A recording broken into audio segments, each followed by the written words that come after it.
What is going on today? What's up? It's your host, the smoothest fingers in the game industry. Hope you're having a wonderful, blessed, God-given day. Hey, man, hopefully, you've been watching this Valorant.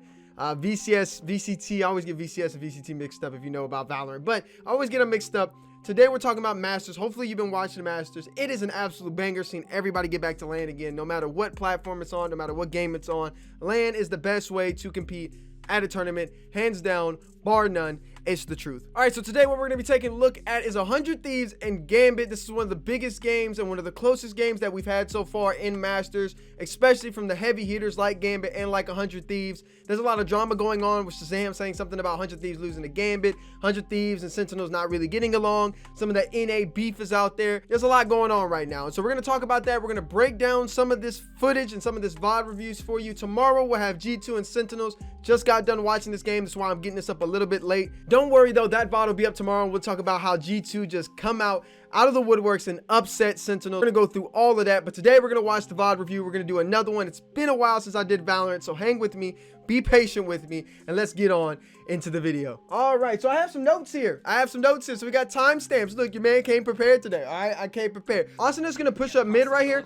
All right, or not mid, excuse me. The other play is gonna be mid later on. We're on the basically the right side of the mini map. If you can see right here, I'll try to zoom it in for you guys on the edit. You'll see it right here. You have Sky, which is Ethan, and then you have Jet, which is obviously Asuna. They're gonna push up together, and this Sky flash bait basically, and then you get Asuna to push in. It's so deadly. So they already know that Nats is here, so what they want to do is they just want to basically clear the cubby or clear this area from Nats, or excuse me, for Nats, basically to just get pushed back or clear it for Asuna and from Nats being there, and they want to go ahead and just push him back. So this Sky flash, usually they'll bait it out right here, and they'll just throw it so that Nats will just like basically turn his head, because the way to avoid Sky flashes, if you're not familiar with Valorant, is to turn your head. So when you turn your head, essentially you gotta look away, and it's a free kill for Asuna. But right here they actually flash him, and I just don't understand why, you know, you swing in that instance, but Nats swings in that instance and gets picked up by Asuna. There's a little bit of a play right here. You can see, let me get this flash going off your screen though.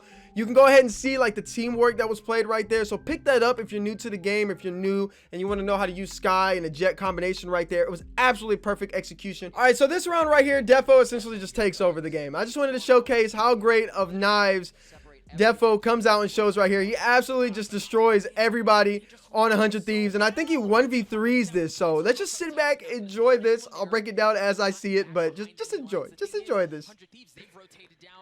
And we've got a little flip of the map right now. They're the ones that are flanking Gambit as they work towards B garage. The drone is going to clear things out, but again, thank you to the observers, Paul pointing that out. Steel and Ethan. The flank comes in, one drops, the second one's there, and it's easy picking.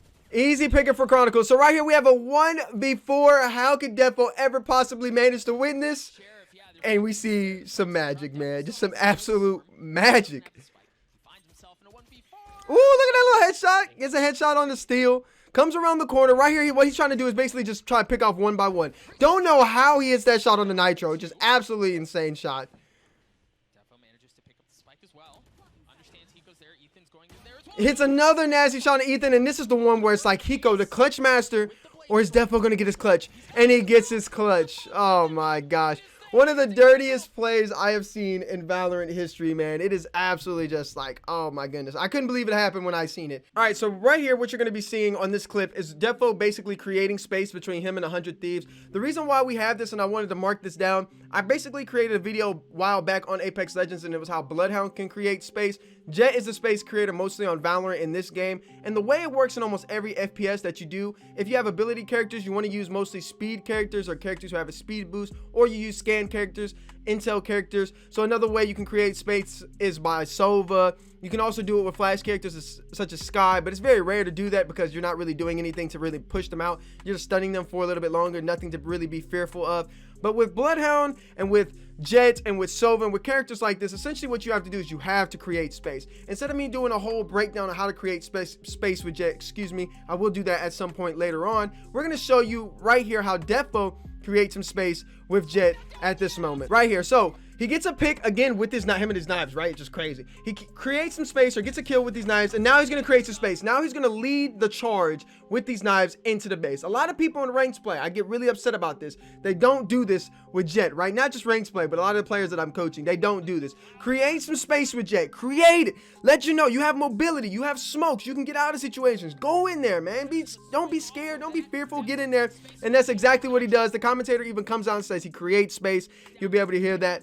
And now you have the site taken. You have everything there for you, and Gambit's going to end up winning this round. So I just wanted to show you that little clip right there of him creating some space. Next up, we have the same flash play that I talked about earlier, except they're going to do this again on offense. And Asuna again does this, but this time they don't ignite the flash. Instead, he just comes in and gets it. But Asuna doesn't actually counter on this. You see the Jet dashes away there. But I just wanted to show you guys again another instance of the Jet Asuna Ethan combo with the flashes and the Jet Sky flashes, how you don't always have to ignite the flash right when you see somebody, or you can ignite a little bit later. It's a nice little combo that I think you guys should utilize if you're new to Valorant, or if you're not new to Valorant, if you're an expert team or amateur team and you're trying to pick up on some new strategies, definitely capitalize on that. I think it would help your team. All right, so next up, what we have is an 11 to 12 round right here. Everybody has seen this round pretty much if you're familiar with Valorant. This is Hiko's insane 1v3 clutch that they have. 100 Thieves was down big in this game. I would go through every round for that, but for the purpose of this VOD review, I'm not going to go through everything that happened. You've pretty much seen this game. If you haven't, again, link will be in the description so you can check this out. But this right here is a definition of clutchness. How Hiko continually does this just blows my mind. Ours up. Got a good swing. Shadows good for one. Hiko trades one out. Oh, just narrowly not able to get the second. He doesn't pitch again. He's able to get a second one. Hiko, 24 health, running for the fences. As Chronicle has plenty of health. Chronicle on the tap. He's got to get Pros don't fake. He's got to get it to Hatfield. Oh Hiko swings out. He and gets Hiko four. He gets the clutches. Red Bull clutch. 100 Thieves were down. Speaking of Red Bull clutch, you know what I'm saying? Shout out to the Red Bull. I don't have any G Fuel or coffee with me today, so Red Bull it is. But a lot of players don't understand this. I've clutched in the same situation multiple times on Icebox. I have it all over my Twitter. I think I've uploaded it to YouTube as well. If not, I'll upload it as well. But the key point here on Icebox to clutch from here is to utilize this box, which Hiko does a great job of. Right here, this is going to be a straight, this is an absolute dumb peek. You have an operator. What the hell is Defo doing? I mean, look at his face. If I can zoom in on his face, I would. I mean, look at his, it just reads, I don't know what I'm doing in this situation. He jumps out with an op to hit Hiko, and he just gets absolutely shat on. So he's gonna swing back around here, and at this point you would think, okay, Reyna definitely should have swung earlier. If you know your teammate Defo is going, why is this just now coming in? And this is something that probably wasn't communicated very well between Gambit, Shadows, I think is how you say his name, and then Defo. There had to be a communication. Hey, I'm pushing up Shadows. You got to pinch him with me. There has to be a pinch right here. And the fact that they don't pinch right here leads to Hiko getting an absolute beam onto him. He swings again. This is like push up.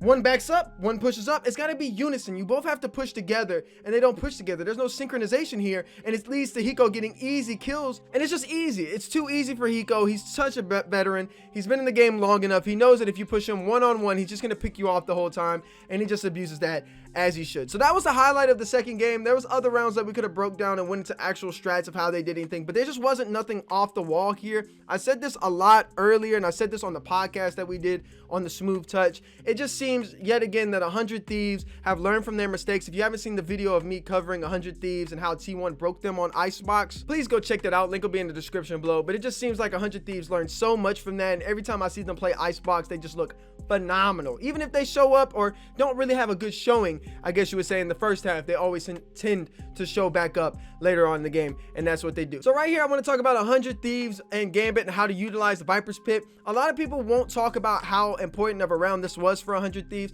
They're up 12 to 10. If Gambit wins this game, it pretty much puts 100 Thieves in their back against the wall a little bit. If you're up 12-10 and the team gets a 12-11 win, you're pretty much just like, okay, the confidence, it's a little shaken there, and Econ could be shaken just as much here. But one thing you want to see is how 100 Thieves essentially plays the Viper's Pit. A lot of amateur teams, they like to set up the Viper's Pit and only have one player sit in it, which is usually the Viper. But at this time and at this point, you see Hiko has completely changed up his meta on Split. Instead of running Sova, which Sova really isn't good on Split, and he hasn't been running Sova, but instead of running what he usually does and playing the way they usually has been playing on Split, he gets very, very comfortable with Viper. He's been doing that over the recent events and the recent games, recent tournaments, something he completely changed from their Masters run or they're trying in the first Masters run, in the second Masters run, which they didn't really play very well in. You see it right here. He plays differently and he learns from that. But what you're going to see right here again is just a lack of attention to detail by Gambit. They have to know that, look, either they're going to sit in the Viper's pit or they're going to play around the Viper's pit. And here it feels like the comms aren't created or communicated enough at all. You have Jet lacking behind Defo yet again. I have no clue what Defo is doing on this specific play right here. Great player, but why is he so far back and Sky is so far up? It's an easy pick for Sky if she were to just walk into here. Thank God Kaio has a smoke right here and Astra put the smoke right here and Kaio's just able to play right here, which is steal. Now they get together and you're going to have to say to yourself, okay, how do we want to break this? And the number one thing that they should have done is went together, but you don't see them go together. You see Sky flash over here and you see Jet basically just take off another direction. It's just like right here, why are you split? All you have to do is bait and switch, get a pick, and just play your life at that point. That's the only thing you can do when you're down a man. You just have to do that, and they don't do that at all. They take two different areas, and it just becomes way too hard to do that. All 100 Thieves has to do in this situation is just wait, bait and switch, and just trade out, and it's exactly what they do, and they don't even get a pick, and 100 Thieves wins the game and wins the round. All in all, this whole series and this whole game has been incredibly just fun to watch over the years and over the months. It is incredible to see how many different strategies and how many different players and how many different plays are being adapted into this world and into this game of Valorant. I'm loving seeing it, but like I said, this is just a few of the plays that you guys will be able to check out. Go watch the VOD and the highlights for yourselves. I'll do more of these as much as I can. There's just a lot to talk about, a lot of things to do. These games are incredibly long. There's a lot of different strats into them, and I don't want to give away a little bit of my, my sugar, my goodness on the channel just yet. But again, check out these VODs, check out this gameplay. Incredible series by Gambit 100 Thieves. Another incredible series by G2 and Sentinels that just happened, and I can't wait to break that down tomorrow. I'll see you guys tomorrow, and I'll see you guys for the smooth touch as well. Bless up. As always, God bless, and I'll see you guys in the next one.